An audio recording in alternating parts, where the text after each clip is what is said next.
Wonderful. Well, welcome everyone. Thank you so much for joining us this morning. My name is Katie Teakin.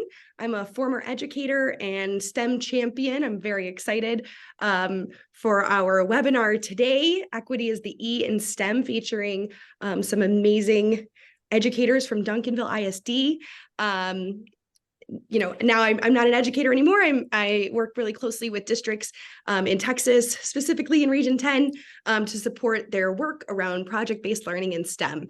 And so I'm really thrilled to welcome this incredible team from Kennemer STEAM Academy in Duncanville ISD, part of Region 10. And so this team that you're going to hear from today is administrators, teachers, and they're here to share their amazing collaboration, their story, their journey of providing equity to their students through STEM and project-based learning. And so to kick us off today, I am excited to introduce the principal of Kennemer STEAM Academy, Ms. Tamara Thompson. So Tamara, I will send it to you and let me pull up your slides here.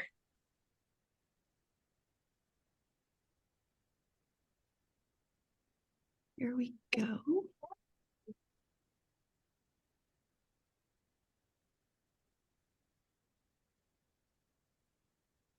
There we go. Okay. All right.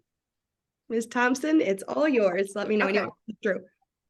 Okay, thank you. Good morning. I am Ms. Thompson. I am the principal here at Kennemer Middle School, and I am excited to be here to share with you just how we're doing with STEAM and for you to hear from our amazing staff members about their experience as we partner with Define Learning. And so as we think about it, the world of education is forever changing. And in order to prepare our students for this future, it requires a multifaceted approach that integrates science, technology, engineering, arts, and mathematics, what we also refer to as STEAM, all of those disciplines. At our STEAM Academy, we recognize the importance of fostering innovative thinking, problem solving, and creativity amongst all of our students. To achieve this goal, we believe in the power of strategic partnership, which aligns with us partnering with Define Learning. We are very excited about the use of their projects for us to utilize with our students here at STEAM. As a leading provider of curriculum resources and professional development that's tailored specifically to STEAM education, Define Learning offers a wealth of expertise and resources that align perfectly with our mission here at STEAM Academy. By partnering with Define Learning, we're able to enhance our curriculum, provide our educators with valuable training opportunities that you will hear about today, and then ultimately that empowers our students to thrive in this increasingly complex and dynamic world that we live in today. Together, we can ensure that STEAM Academy remains at the forefront of educational excellence, equipping our students with the skills and knowledge that they will need to be successful in the 21st century and beyond. So I'm very excited to be here today, and I hope that something that we say inspires you, or that we can answer questions that you may have as it relates to our experience with Define Learning and STEAM. Thank you. Sure.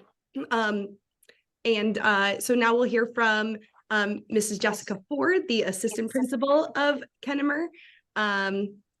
Jessica, it's all yours. All right. Well, it is a pleasure to be here with everyone today. As administrators and educators within our STEAM Academy, we really do have a profound responsibility to cultivate an environment that fosters equity and inclusivity for our students.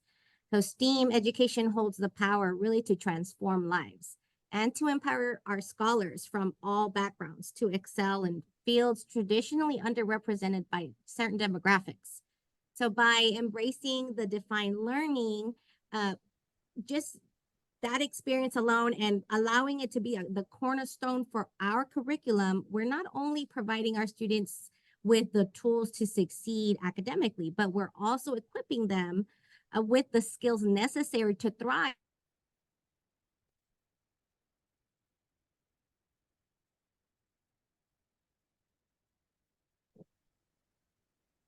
Uh-oh, I think it froze. Oh no, okay. Wasn't sure if that was my end or hers.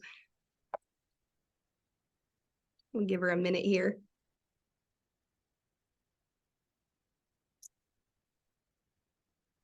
Let me try to Technology. tell her. Yeah. I know technology, right? Yes. Well, while we're waiting for her, I can just go ahead and introduce the whole team here. So Okay. you've heard from Ms. Thompson, the principal. That was just Mrs. Ford, the assistant principal. We'll also be hearing today from Mrs. Elena Baucom, the IS specialist. And then we've got three of Kennemer's amazing educators. So Mrs. Amanda Torres, who teaches 6th grade, Ms. Dora Williams in 7th grade, and then Ms. Tasha Floyd Jones, who teaches 8th grade. And so they're going to take us through the actual experience of using these projects and incorporating them into their classroom and into, well, I won't give too much away, but into their amazing experience that they held at the school. So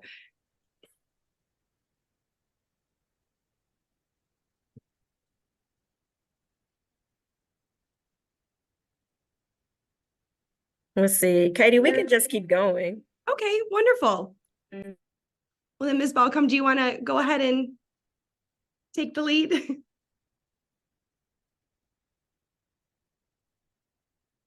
She may be talking to Miss Ford. I Miss think so. Joy Jones was unable to get in too, so I've asked Yes. her to just come to my conference room. Okay, Okay, perfect. Miss Baucom, let's just move forward.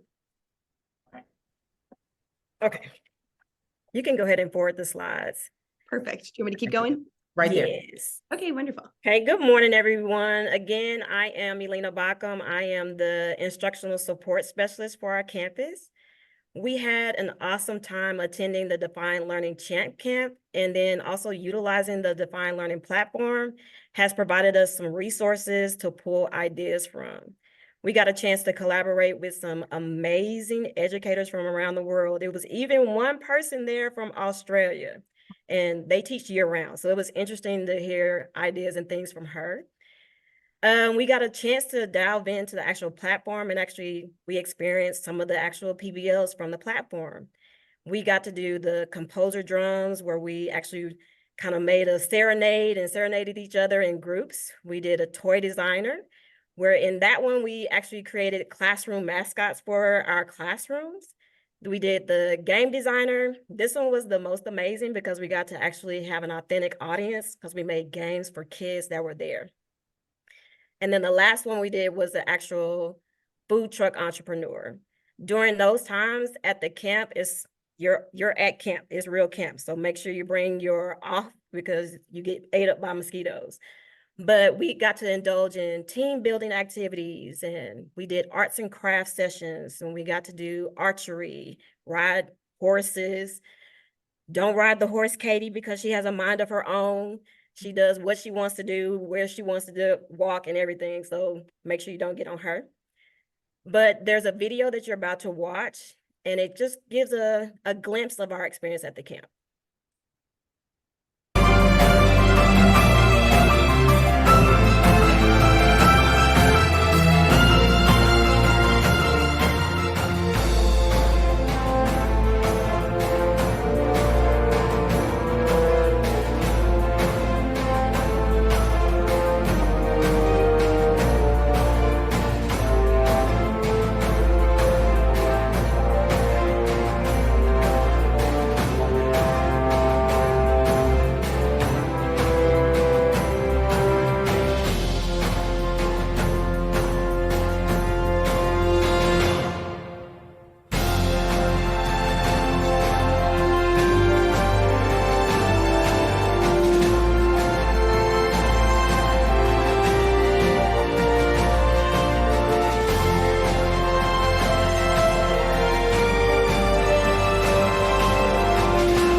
Wonderful. And Ms. Balcom, there's actually a question in the chat for you.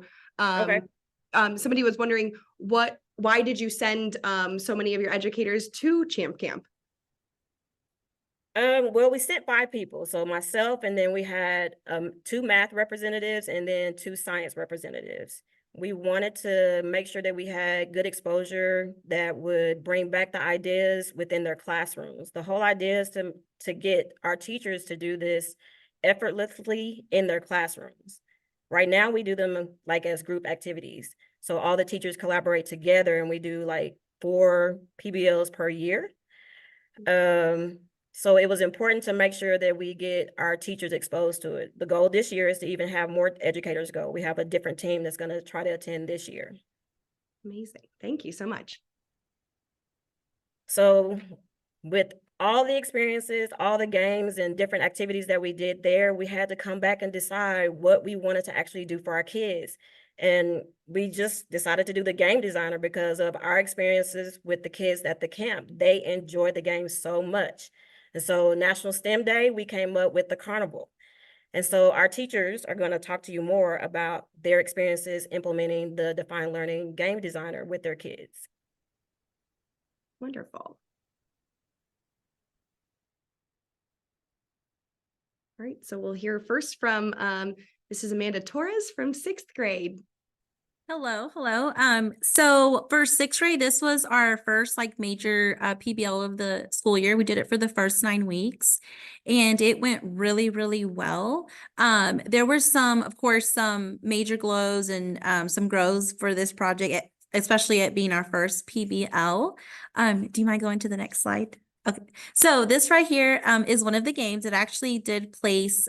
This particular game was first place. It was like a bit of a competition between all of the 6th grade classes. So this was strictly made from materials, just any materials you could find. You know, we got the popsicle sticks, the ping pong balls, cups. So we gave the kids a couple weeks to be able to design this particular game. And then we were able to have some of the kids play it. And then do you mind going to the next slide? Sure.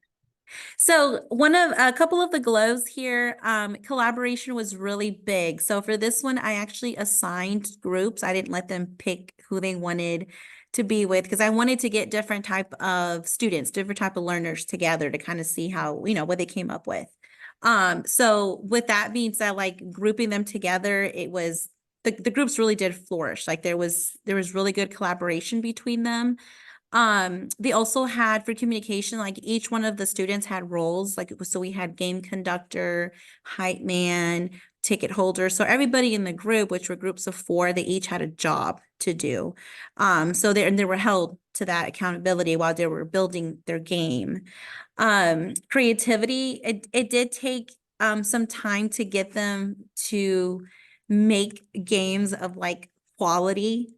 Because at first we weren't sure if we were going to have other students play the games, but I did have to kind of hold their hand for a little bit to kind of show them examples of what type of carnival games would be very successful at a carnival. So after some hand holding, I was surprised at what came out of it. Like they started really providing some really good creative games. And then the presentation, you know, at the end, I feel like it all wrapped up really nicely, like, you know, with a little bow on top, like, especially with them having their roles, they had that time to practice their different roles. And then they were able to watch some videos of carnivals. I did show them that, you know, that way they could see like how to interact with people who attend a carnival. As far as some grows, you know, things that we were looking forward to maybe implementing for the next time we do the carnival or any other PBL is sufficient materials. So for this one, you know, we did request some of the students to bring materials from home, you know, things that you could find at the dollar store, just things that students already had there. So sufficient materials is probably a big hurdle to get through, you know, because there were so many kids. Once you saw some kids with ping pong balls, the other group wanted ping pong balls too. So it's just like, oh, wait a minute, let's try to, you know, so I think that was one obstacle to get through is having sufficient for their creativity, sufficient materials. And then time in school, you know, we were reusing what we call win time. And for 6th grade, it's a little shorter than the other grade levels. So we had maybe about 25, 30 minutes per day.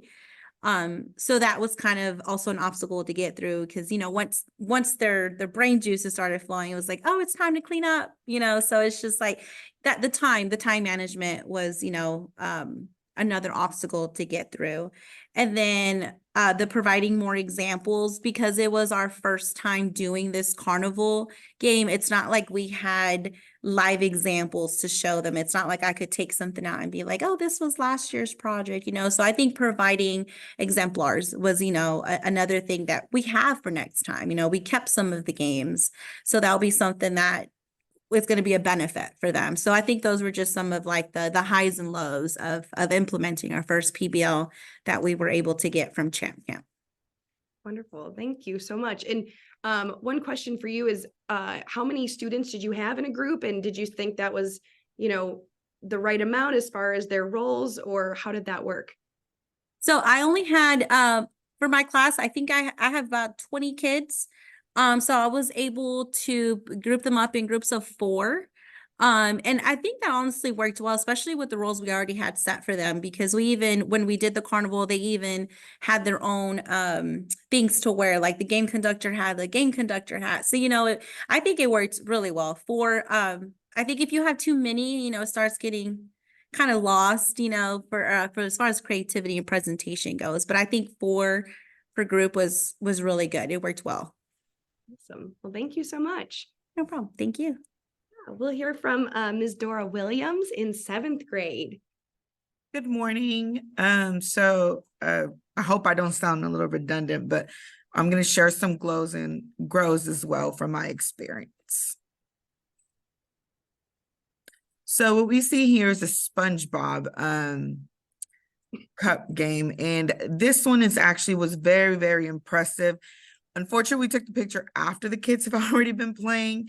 But I will say this specific game just stood out because this was actually from a group of 2. It was a pair of students, and these students are students that I'm constantly, you know, over their back, making sure they're on task. This particular assignment for them, they just ran with it. And to be honest, the students, they developed the idea within, I want to say 10 minutes. He knew exactly what he was doing. And we're talking about a student that I'm constantly having to ask to stay on task. So this was beautiful to see. And I'll talk about it a little bit more as I'm going through my glows and grows, because I don't want to leave anything out. Okay. So going back to what I was saying earlier, the creativity. One of the glows was creativity. For some students that I usually do not see as much engagement, the engagement was there. Their creativity juices were there. For some, like I mentioned, the SpongeBob game, he really surprised me. He was actually our 3rd place winner, him and his partner. So that was really good to see. But also, as Mrs. Torres mentioned earlier, some students you had to handhold a little bit more. So that's one of the beautiful things about this PBL. You can give attention where it's needed. For those students who can go and create because they're a little more creative, or they're very they're self-starters, then it's okay. But some students I had to get out of my own mindset, which was actually beautiful for me as well, that I had to get out of my mindset of saying they should already know what a carnival game looks like. And the beautiful thing too was that it was kind of where in Texas we have our state fair. So some of them were able to kind of relate that to the games that they experience if they went to the state fair. But for those students who didn't, I had to get out of my own head and show more examples. And I didn't want to tell them what to build. So that's what I was afraid of. But I had to talk with Ms. Bockham, and we had to kind of step back, and she said, you know what, Ms. Williams, you know, give them as much as they need right now, because they're just going to get better. So, and that's one of the things that I learned at Champ Camp, that Ms. Bockham had to remind me, hey, you know, remember what we talked about. So that was great for them and for me as a teacher. As I mentioned earlier, some of those students who normally are not engaged were very engaged when it came to this assignment. And even those that did not have an idea what to do at the beginning, once the creativity or the juices started flowing, they wanted to do it. They didn't want me to do anything, you know? So that helped me grow. Critical thinking, we had a lot, we are in 7th grade, we had a lot of conflict resolutions to you know, to work through. They had to critically think because again, the whole resources, they could not see, how am I going to use a cup? How am I going to use a rubber band? How am I going to create? They had to really think outside the box. And you know, their critical thinking skills were there. They surprised me. I had to help, but I am very definite because we just finished our 2nd PBL and the flow was a lot smoother, a lot easier.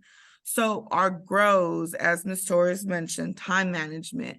I actually mentioned, I think if we gave them less time, it would work. And I think that's a case by case because we did give them sufficient time to finish this project, but I think it was too much time. So we're still working out the kinks. I'm thinking if I give them less time, I have them again during winter time. My schedule goes a little bit different than Ms. Torres' schedule. So I have them for 40 minutes. So sometimes the 40-minute mark was a lot. And I think that's what caused the confusion sometimes with some students. They wanted to do one thing while the rest of the group wanted to do another. I think the 4-person group worked great for my group once they started taking the roles more serious and sticking to the roles. So one thing that I noticed that really helped was printing out the actual detailed job of their role. So student autonomy, as I mentioned, that was a grow for me. Something that I need to grow because although I am helping the students, I realized that they still want to do their own project, and it's okay. It's okay for them to be confused. It's okay for you to continue to hold those discussions and ideas. And then as Mrs. Torres mentioned again earlier, once one person saw ping pong balls, they wanted ping pong balls. So we did run into the problem of all of a sudden now I have 20 projects that are throwing a ping pong ball in a cup. So, you know, that we're growing, but they all had their own spin because what I did notice was when I said, well, how does this differ from, you know, group 4? They would say, well, if you look at my rules, so even though it was unique, it had, you know, having a little variety. One thing that I really wanted to mention was the ability to partner with the elementary school that came to play the game. That was a game changer for all of our students. Our students were so excited. Even some of them that are a little shy usually, the day of the event, I mentioned it to the team, the day of the event, there was the students were cheering and dancing, and they wanted the kids, telling the kids, come play in my game. And it was, that brought it all together. And as Ms. Baucom said, when we had the ability to do this in Champ Camp and we saw the kids from camp come play our games, it was different. So I think that's a big plus, you know, and they're able to see, why does this matter? Why am I really doing this? It would turn from just another project to something exciting and new. So that's what I have for my goals and growth. Thank you so much, Ms. Williams. That's amazing. And SpongeBob looks really fun. And now we're going to hear from the 8th grade teacher, Ms. Tasha Floyd-Jones. Hi everyone. How you doing? I'm just going to speak about it from the 8th grade level. They're older, so they were given a little more freedom as to when to work on their projects and what groups they were going to be in. So one of my best projects was the catapult. And I'm going to mention on my glows that this project embodied the STEAM concept altogether, the S, the T, the E, the A, and the M. All right, we can move on to the next slide. So the glows, they were very creative. They had unlimited possibilities to come up with. The student collaboration, like I said, they had more freedom. So I didn't put them in groups like 6th grade. I let them pick their groups, but they had a cutoff of no more than 3 because they were, you know, they tend to lean on each other a little more. Collaboration was great. We didn't have a lot of conflict resolutions as I thought we would have. As I said, that the projects embodied the STEAM concept altogether. The science into it, they had to explain that the technology that was used, engineering, as you saw in the catapult, this kid actually built this with his hands, and the artwork, you know, a lot of the projects were very eye-catchy. And of course, the math, you know, they had to decide how far is the object going to go in the catapult. And then also the workability of the games. There are very few games that we had to work out kinks as far as how they would work. The grows, again, lack of materials, time management, because 8th grade, we didn't spend time in school. They had to work on it on their own, or they had the option to bring it to school.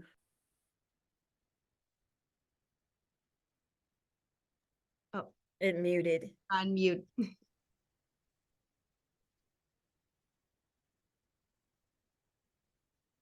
See if I can. There we go. All right, did y'all hear anything I said? Just that last little piece, yeah. Okay. Okay, time management, the 8th graders, they were to work on it on their own time mostly. But they had the option to bring it to school and work on it in school. And one thing about the 8th graders, they were very secretive. So what I did mostly, I used the Defined Learning platform. So I created a Google Classroom and I gave them dates of when certain parts would be due. So I used the check-in questions that they had to do. They had to talk about the videos. They had to access the information from the Defined Learning platform and relate it to their actual project. So they had more time as far as using the Defined Learning platform, and how it links with the PBL itself was almost seamless. Amazing. Thank you so much. Thank you. So with this slide, we just wanted to kind of summarize what we've said. You know, you want to make sure that you have a time frame scheduled out for kids. We decided that we needed a daily or even a weekly checklist when the kids are actually doing the projects. That way, we're holding them accountable for getting certain components done in a timely manner. We also thought about, with the design process, the engineering design process, we felt like having the kids have folders to keep up with all of their materials would also help keep them organized, and a way for us to get grades as well. We got some feedback during our Shark Tank event that we wanted our kids to make sure that they understand the science, the technology, the engineering, the art, and the math within their projects, and be able to speak to that. So those are some things that we want to make sure that we improve on. You also have to think about, on the admin side, dedicated time for the team to plan. So we have a SLT, which is our STEAM leadership team meeting. We have that weekly, and we just discuss where we are, what needs we need, if we need to order different things, and then that's when the budget comes into play. So we always need to know how much money we're going to be spending with materials, even if we have to go out and buy certain supplies. So those are all things to think about. And decorations, because decorating getting decorations, finding time to decorate, all of those things come into play when you're trying to do your final event for kids. Wonderful. So we'll take any questions, anything people were wondering or wanted clarification on. And then for those of you who are partners with Defined, I will go ahead and anybody here, I'll go ahead and send the project that they were using, so that you can kind of poke through and see the process and the front end of this before they got into the actual showcase of it all. And then there is a question: how many years has Duncanville had the STEAM Academy? This is 6 years, Taurus, because you started, right? Yeah. Right. Yeah, since 2018. There we go. Any other questions?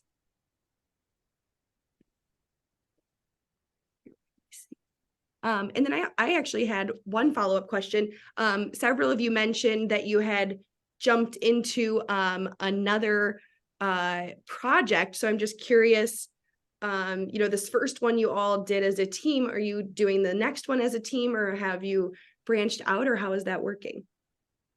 So the Shark Tank that was mentioned, we do that annual. That's our annual kind of science fair, is the innovation. So the kids actually get to design innovative projects, and then they present their projects to a team of sharks. The next one that we're going to plan to do is the food truck. So we felt like that was a good experience for our kids, and it ties well with our world culture, social studies. So that's the one after this session, we're going to start planning that one. So you finish one and you're on to the next. Yes. We do have a couple of teachers that are actually using them within their classrooms as well. All of our teachers have access to the platform. We met with Katie, and I forget somebody else. There's a social studies one, because we were having a hard time coming up with projects for our social studies aligned to our standards. So they worked with us and came up with some that we could implement with our team. And so we have a couple of teachers that are implementing those this next semester. And those will be within their actual classes, not as the collaborative contents across contents. Wonderful. And there's another question. How does the food truck content connect with the STEAM concept? It's the dimensions that they'll do to build their truck. They'll have to think about the money that they're going to be spending. They'll think about costs for the math.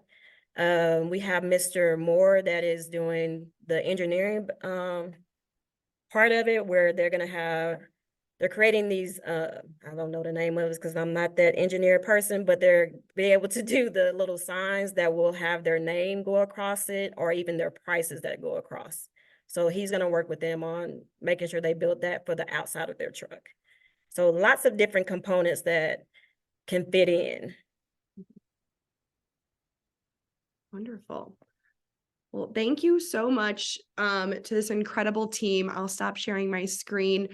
We appreciate your time and your expertise in sharing the great and the things that you're, trying to grow for next time. So thank you all so much. And if there are any questions or any follow-ups for this team, feel free to send them my way, and I can surely forward them on and connect you with the STEAM Academy. So thank you all again, and have a wonderful day.